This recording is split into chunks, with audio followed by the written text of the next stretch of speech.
Kickoff season for the Bolton Bears starts September 1st. So go support your Bolton Bears. It's senior night at the fort, and the LSUA Generals did a great job tonight.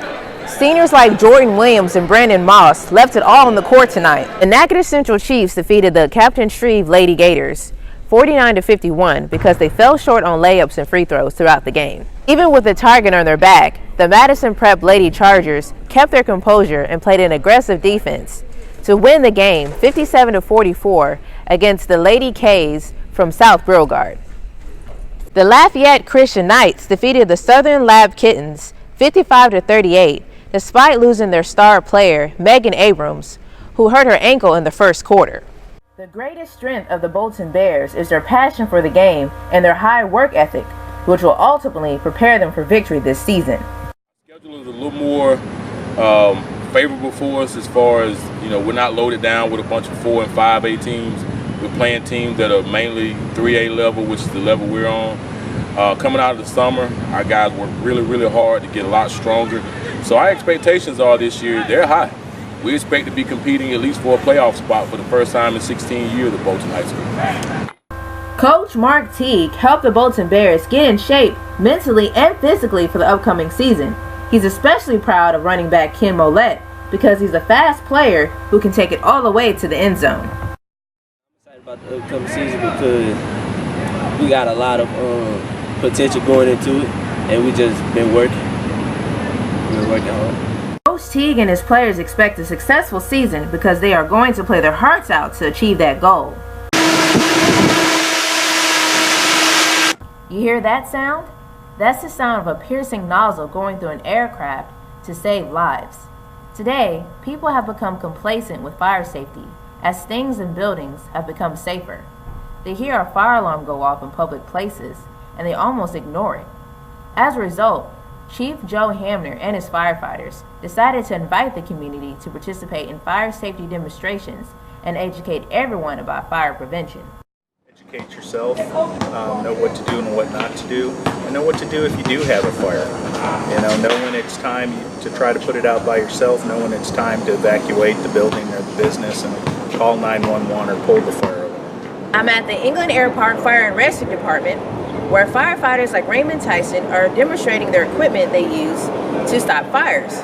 We have a couple of hand lines and what we call a tri-engine line for them in case it's different situations, like if it's a fuel spill or if it's just a plane, either the engine or maybe there's actual fuel or on fire.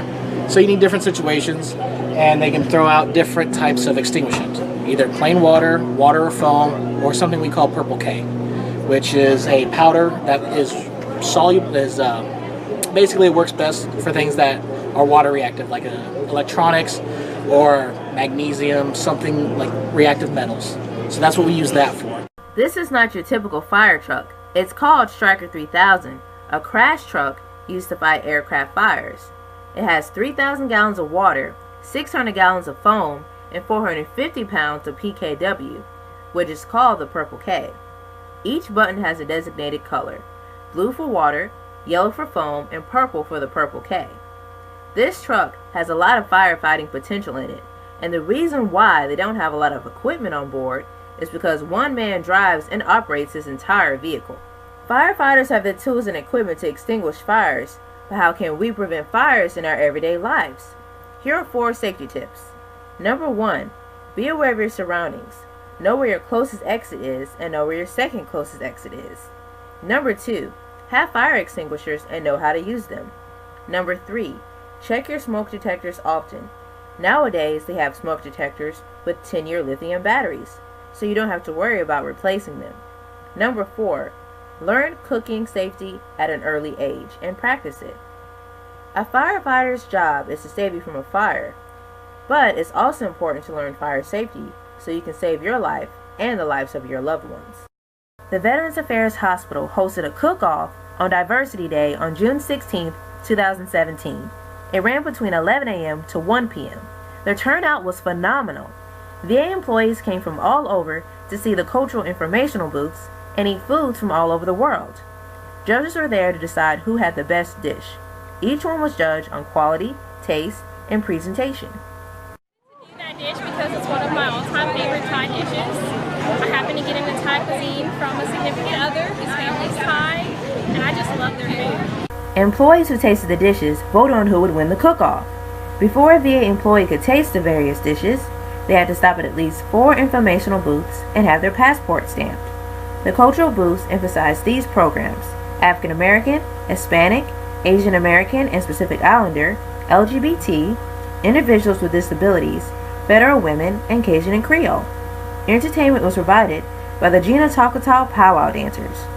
This was the VA's first diversity day, and it was a total success.